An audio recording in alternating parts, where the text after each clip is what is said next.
You are listening to the Self-Trust Solution podcast with Dawn Leday, episode number 16. Welcome back. Today, we're going to talk about building self-trust through resistance. This episode is good for all those times when you plan to do something and then you don't want to. Maybe you judge yourself for not doing it.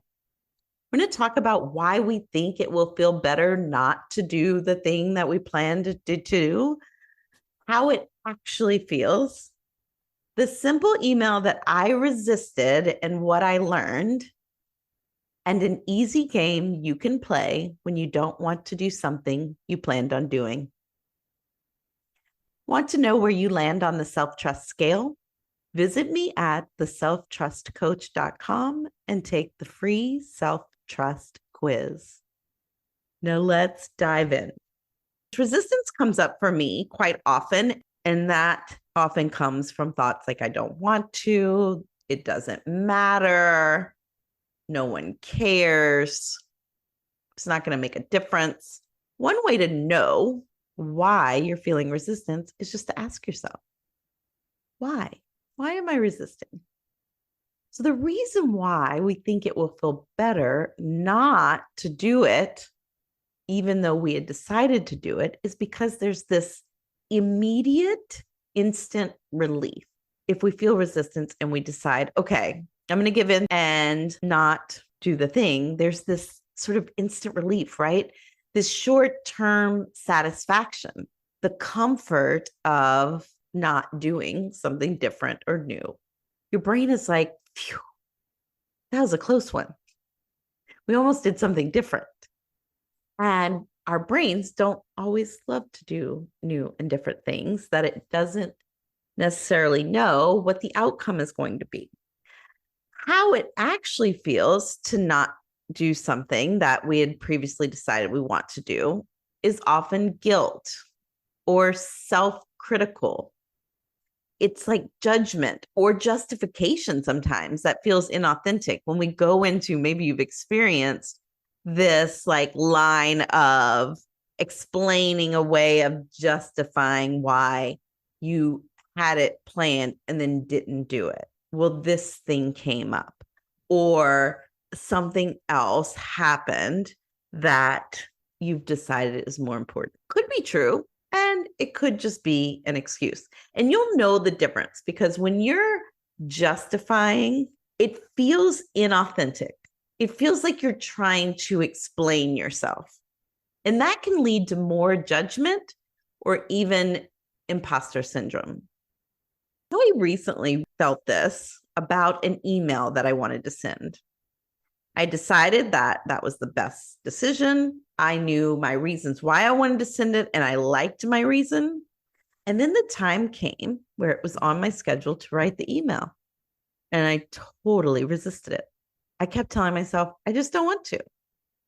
And then do everything but write the email.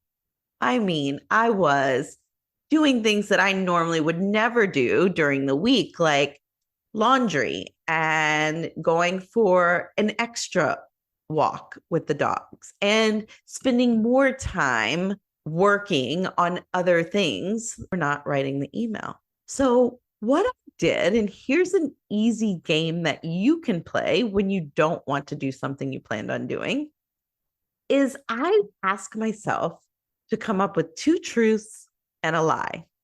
So the reason I was feeling resistance was because I was thinking, I don't want to do it. And so I just looked at that thought and asking myself, what is true about it? How is it true that I don't want to do this?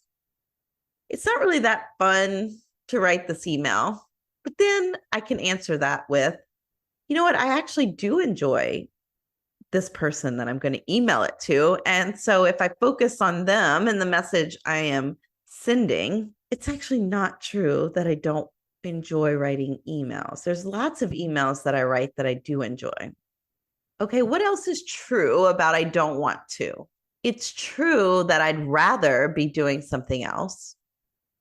That's fair. Like I would definitely rather go outside with my dogs than to write an email. But I could do both. Could write the email and then go outside with my dogs, which is what I kind of planned on doing anyway. So that's okay. And then how is it not true that I don't want to do it? What is the lie here? I really do want to reach out to this person. And I do want to communicate this message with them. So there's one lie. I may look for more. In this case, I didn't need to because I am in a practice of questioning my own thoughts.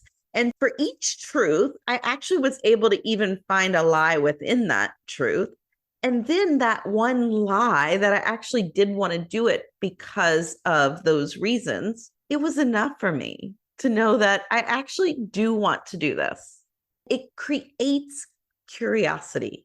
Instead of judging my resistance, like, okay, like it kind of makes sense that I don't want to do it because, of course, I'd rather go outside with my dogs than write the email. Of course, that makes total sense to me. No judgment. And how can I do both? And the answer is I totally can. What will you take away from today's episode? My goal is always for you to tune into yourself with curiosity and compassion. When you don't want to do something that you previously planned, check in. Instead of judgment, maybe just call it out. I notice I am feeling resistance. Ask yourself why. Maybe you're telling yourself, I don't want to, or it won't matter. Whatever it's telling you, play the game, 2 truths and a lie. How is it true that I don't want to, or it won't matter? How else? How is it not true? And then decide if you want more ways it's not true. You could continue to ask yourself that question. Or if you have enough information to decide intentionally how you want to move forward, do that. Maybe you do actually want to, but there is some fear that you can check in, honor, and allow yourself to explore. Maybe you don't actually want to anymore. Or maybe there's a different way you want to do it. Tell yourself the truth and make the best decision for you without judgment and without criticism, with love for you and the future you want to create, the result you want to create. This is how we build self-trust. I love this quote from James Velasco and Ralph Steyer. Change is hard because people overestimate the value of what they have and underestimate the value of what they may gain by giving that up. I'll add that what you can gain by not giving into or pushing your resistance away, but instead allowing it and checking in, is an ability to never let resistance get in the way of what you really want ever. And that cannot be overestimated enough. If you enjoyed this episode, please leave a review. This helps me reach new people, continue to create content, and brings me joy in my mission to serve. Resistance is just one of the many feelings that you can trust yourself to feel. Join us next week for episode number 17. Thanks for tuning in and have a trust-filled week.